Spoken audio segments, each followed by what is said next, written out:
This is Regina and Bill with Saba County Friends of Animals. Unfortunately, our special guest today was not able to attend. Something came up with work. So Bill and I are just going to wing this a little bit today, so wish us luck on that. So one of the things we thought last minute that we came up with to talk about was traveling. With the summer travel season coming up soon, it's a good time to start thinking about how do you travel with your pets. So one of the things is, of course, preparation.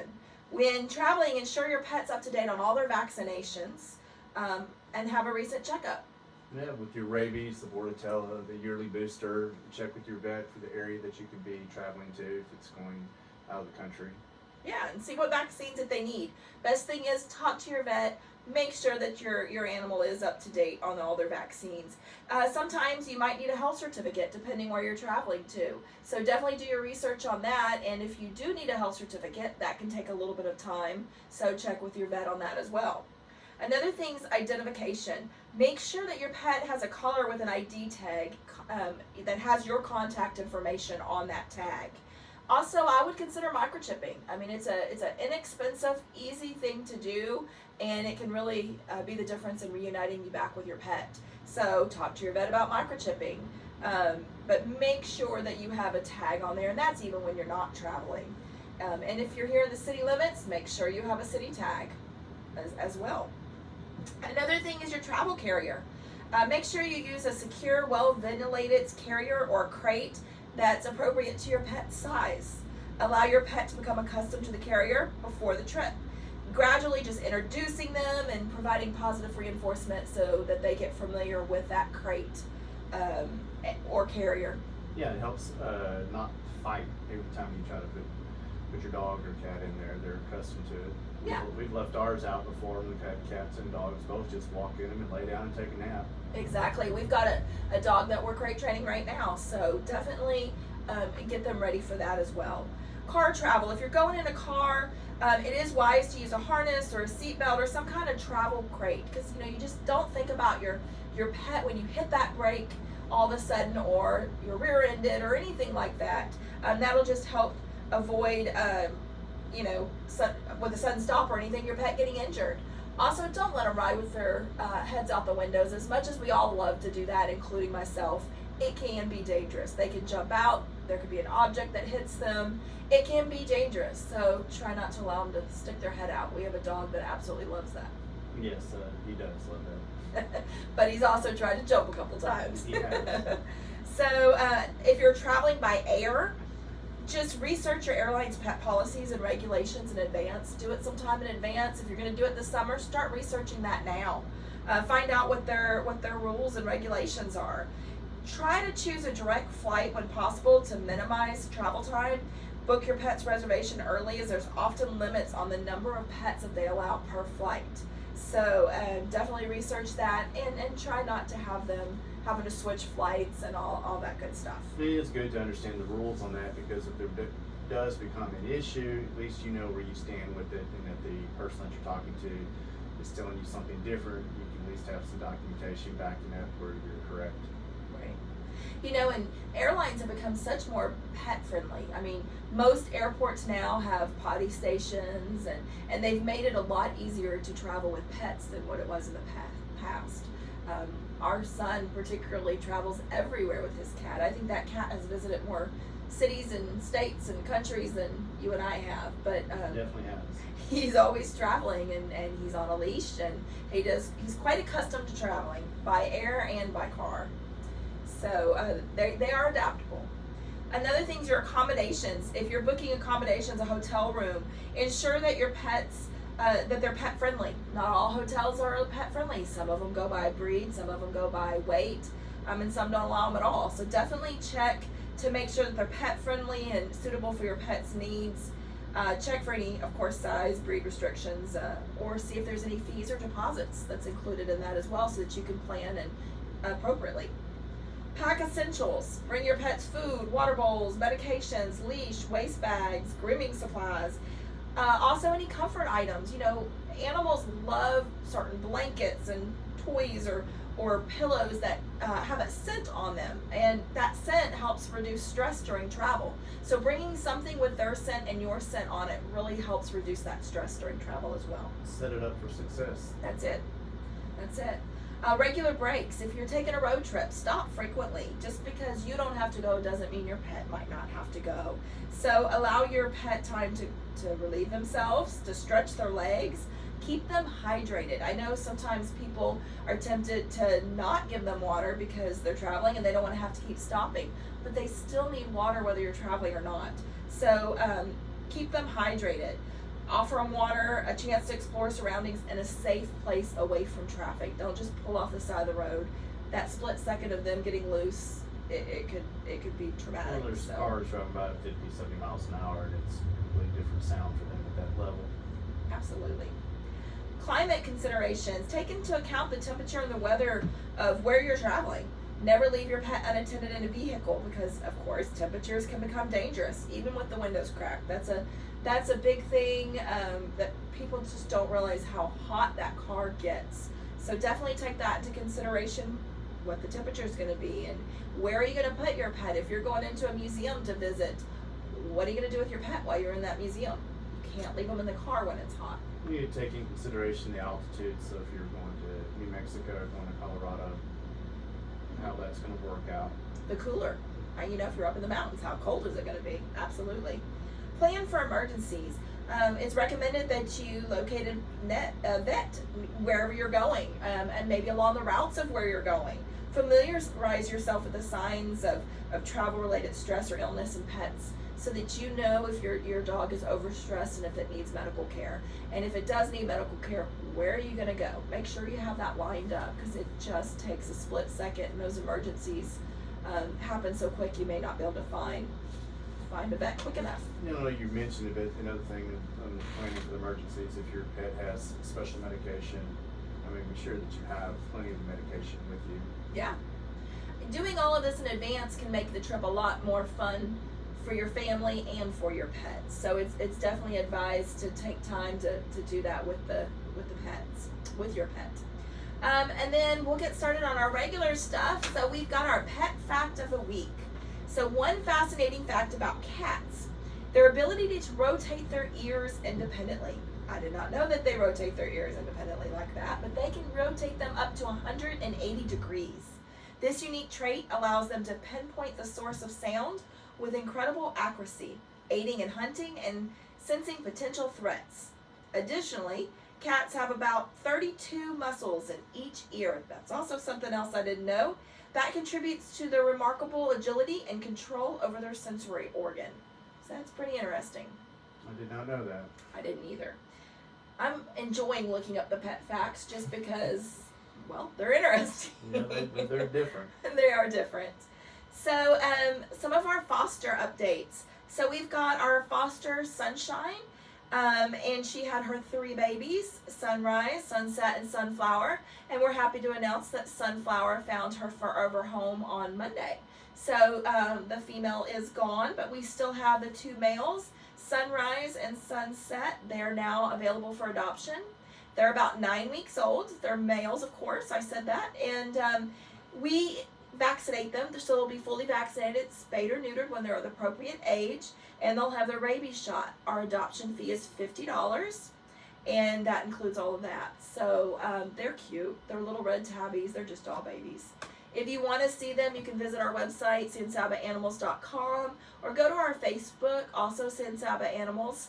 And we've got a picture of them, and I'm about to post a little video of them playing on the chairs. They're pretty cute. I'd love to see them go together, but obviously that's not always possible. You got their little collars on them? They have their little collars. They look pretty cute. So if you're looking for a cute kitten, we do have them available. Their mother Sunshine's also ready. She is ready to separate from her kittens. So she's looking for her forever home too, and would make somebody a great outdoor pet most likely. She's doing well inside, but she was outdoors before and seems to really like that. So if somebody's looking for a pet barn cat, I'll say, not just a cat that is out there fending for its own, but she requires some love and food and all of that, but she would help keep the snakes and rodents away. Yeah, she's more of a front porch Yes. But Style cat. definitely help with the rodents and the snakes and give you some attention. So did Robin have to put the special collars on them to be able to tell them apart? Yes. All three of them look so much alike that colors had to identify who was who. So, we also have 4 more kittens that are at our house right now. They are going to be available in about 6 weeks. I'm not quite sure of their sexes yet, but I can tell you that 2 are bobtails, and they're just cute. They just opened their eyes. We're having a lot of fun with that. Mother is very, very protective, but they're cute. They're starting to move around more. Their eyes are open. They're just little doll babies. And I'll be posting more pictures as soon as I can get them away from Mother a little bit to take some pictures. And wear gloves. Yes, I've learned that the hard way. So we have a new dog that's come in Saturday into our care. It's a 6-month-old male. We've called it Spud. If you see it, looks like Spud McKenzie from the old Bud Light commercials. Now Spud is deaf and he's extremely lovable, and we've just been learning to teach him sign language, and we've been learning the sign language on it. We've got it on YouTube, and you'd be amazed on the amount of content that is out there. Yep. From people who do this for a living. They teach the dog sign language, and I've learned that line of sight obviously is very important, but there is one advantage to Spud. When that doorbell rings, he doesn't bark. He does not. He doesn't respond to any noises, which is kind of nice. But he is going to require some special. He has special needs because of his hearing impairment. Mm-hmm. So he's going to require somebody that's willing to work with him and do those special things with him. And you can't just look at him and potty train him like a normal dog. So we are working on that, and we'll hopeful to have him potty trained before. He's almost there. He's before almost he there, goes and to a home. he's doing very well in the crate training, and he's getting better with our cats. A lot of our cats want to come up and just lay by him. 2 of them in particular. Right now, typically, if they run, he wants to chase them. It's a playing thing. But unfortunately, when he goes to chase them, you can't just yell at him to stop. So this is all something we're working on, and hope to have him completely trained before he goes to his forever home. And he's picking up really well. He sleeps in the crate all night long next to the bed. He likes to be near you because he can't hear. He wants to be right next to you. As long as he's next to you, he's very content. And we put him in a crate next to the bed, and he sleeps all night long, and he does wonderful. And then when I'm working during the day, he's got a dog bed in my office, and he just sits there and, for the most part, naps the Yes. majority of the day. Does love to go out on walks. Seems to do very well at the leash. We've learned the different techniques of walking a dog that can't hear on a leash, and there's a lot of he keeps us in his sight the majority of the Yes. time, just to make sure that you're always there and you walk him on the inside. He loves the nature park. Going the other day, we had another dog, one of our dogs, with us as well, and Bill had to stop and pick up something from the other dog, and when he did, I kept walking just to keep going a little ways, and Bill was going backwards to the trash can, and he just stopped and kept looking for Bill. He likes both of us in his sight, which is really sweet, and he loves to give hugs. He just wraps his little paws around you. Yeah, he's going to be a great dog. There's minus the being deaf, extremely lovable, but he's going to find a great home. We'll make sure of that. And it's picking up very well. I've been very amazed from coming home Saturday about lunchtime, and to here we are on Wednesday, and the improvements that we've seen just with him being involved with the family, being around other animals. He seems to be doing quite well. He is. He's doing great. And I'm in love. He's a sweetie. One thing I wanted to say is, unfortunately, we are losing our TNR coordinator. Her house sold, and so she's going to be doing some traveling. So we are in desperate need of a TNR coordinator. Not only do we need the TNR coordinator, basically is going to need to keep up with all the paperwork, the emails, the phone calls that come in.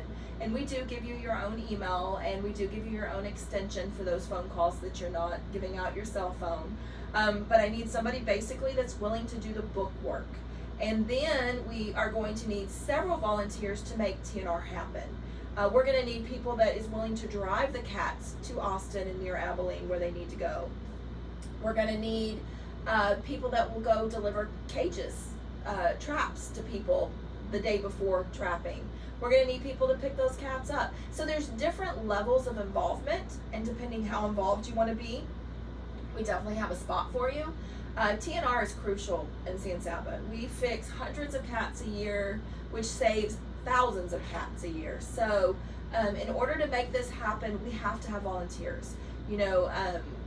Without it, the program's going to that's going to be something that we have to stop doing, which would be very, very detrimental to San Saba. I mean, we've already, through I think the first week of this month, we've fixed 85 cats Yes. in the community through this TNR program. So it's a big help to the community countywide. It's not just the city limits of San Saba. It's Cherokee, it's Richland, Algerita, and definitely in San Saba. And we're just working, and it's not uncommon now for me to go somewhere and someone will stop me and say, "Hey, you need to bring some traps over there." I'm like, "Hey, go to our website, get on the list, and we'll get you on the list, and we'll see what we can do." I mean, we have about 85 cats on the list right now. So that tells you how many that we do. And like I said, depending on how much time you want to donate, we've got a spot for you. So you don't have to be the one doing everything. I don't want you doing everything. I don't want you burned out. It. We want the community. We want the group of people that are helping on this to be involved and to make it as easy as we can make it to go through and keep the program going for the county. Yes. So if you are interested in helping out with TNR or being the TNR coordinator, give me a call at the 325-372-PETS. I'm at extension 0, so when it starts talking, just hit 0 and you'll get me, and I'll tell you more about it. And I would love to get some more people involved in our TNR program. We really don't want to lose that program. So we do have raffle tickets still on sale for our lawnmower, our nice 54-inch Hustler zero-turn lawnmower coming up. I got to drive it home from the donation home that we got it from. I got to do a small test cut with it. It's wonderful. It's great. It's $10 a ticket, or it's 6 tickets for $50. You can stop any of our board members and get tickets, or you can go to sansabanimals.com and just click on the raffle tickets button and purchase the tickets online. We'll be doing the drawing April 30th, and the lucky person will be able to pick up the lawnmower. We also will be out at Richland Springs Trade Days. We're not sure if we're going to have the 27th. I'm not sure if we'll have the lawnmower out there, if we can get a trailer to take it. It's a big. Yeah, it's kind of big, so we'll see if we can get it out there. That may not happen.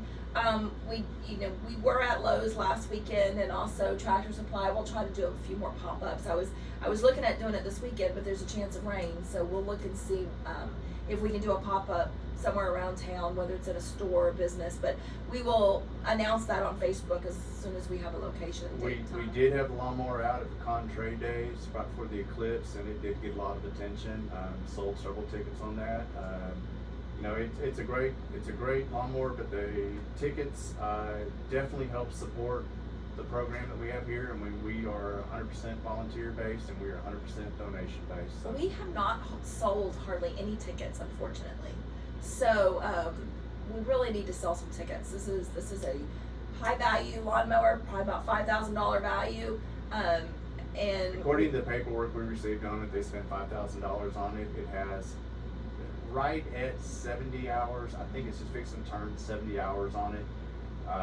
So it's very low hours on it for 2019, and for all the options that are on it, it's great. So if you can't grab us at one of our pop-ups, just go to sansabanimals.com and click on the raffle tickets, and you can purchase your tickets there, and we'll get you registered in the drawing. Great way to support us and help the animals of San Saba County while possibly winning something great. So it's a win-win situation.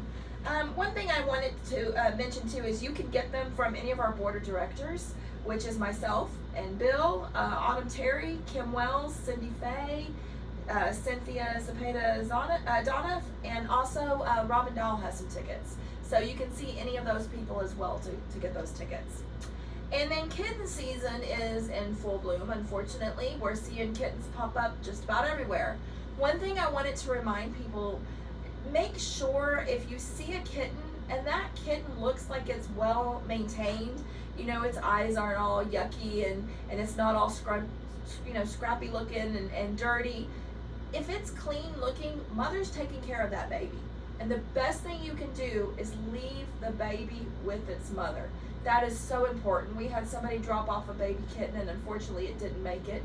And it was completely healthy in the beginning. So it had a way better chance at staying alive and doing well with its mother. I know it's tempting. You think you're helping them by bringing them, but they stand a much better chance with their mother.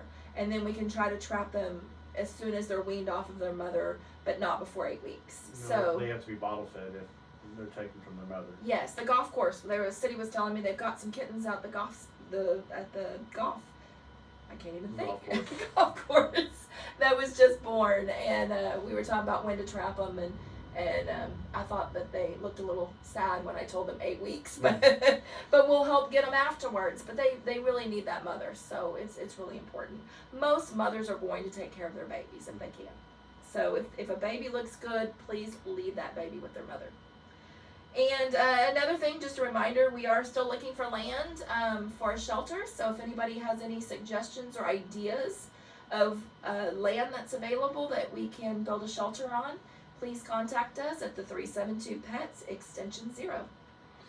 And speaking of the golf course, we also have a recycle can program out there. I believe there's 1 barrel set up, and there is the process of getting 3 more. 3 more set up along the golf course. Now we can take aluminum cans, can't do bottles, but we can take all those adult beverages that are in cans in there and Cokes, and just leave them in there, and then we will get them into the recycling program that benefits Saba County Friends of Animals. One thing is, we were talking about the raffle tickets, and I forgot to mention Michelle McInerney, and I'm sorry about that, but she has tickets as well. Michelle is in charge of our recycle can program, our aluminum can program, and she has dedicated a lot of time to this, and she takes all those cans to Brownwood, and you know, those cans total up. So I think the last time she took them, we raised about $70. That $70, that's a It seems to be about $70, $85 every time she makes a trip. We get a check for. And that really helps, and that's just something that you would normally throw in a trash can. Please throw them in the can. We're going to look at some different locations. If you're in Richland Springs, you can take them to Michelle McInerney at McInerney Real Estate. And we're going to look at trying to put some other locations as well. Besides the golf course, yes. Yeah. So that's super important. And then we also have a golf tournament coming up September 14th. There's more details to come on that, but mark your calendar for September 14th. We'll have a golf tournament set up at the golf course here in San Saba, and we're looking to the different programs from people that run these for nonprofits on the way to make it the most fun for everybody participating in it. So we'll definitely be giving more information coming out that, but we are on the calendar at the golf September course 14th. for September 14th. And if anybody has any experience planning and you'd like to help us run this and plan it, we would love you. So that's another way you can volunteer without donating a whole lot of time. Give us some ideas, suggestions, anything like that. Or if there's any other capacity that you'd like to volunteer, we have lots of volunteer opportunities. Just reach out to us at 372 Pets extension 0. And I'd just like to just say, when we were out at Pecan Trade Days, we had a very successful We did.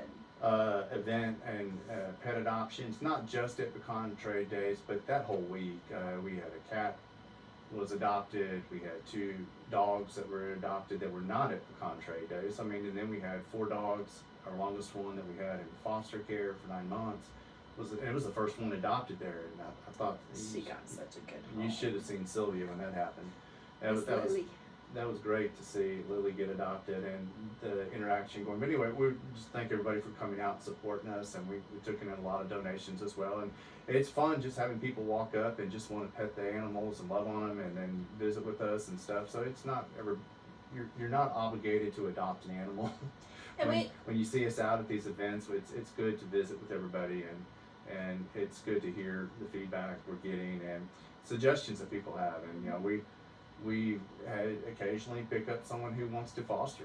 Almost at every one of our events, someone wants to fill out a foster application for something coming up in the future. And, you know, it's a case by case. You know, we look at what comes Well, up. and Bashful went to a foster situation. We had somebody come to the event, and she wanted to foster him, and she is now adopting him, which Yes. doesn't, just because you foster doesn't mean you have to adopt, but she was kind of considering adopting him before the fostering. It's part of why she wanted to foster him.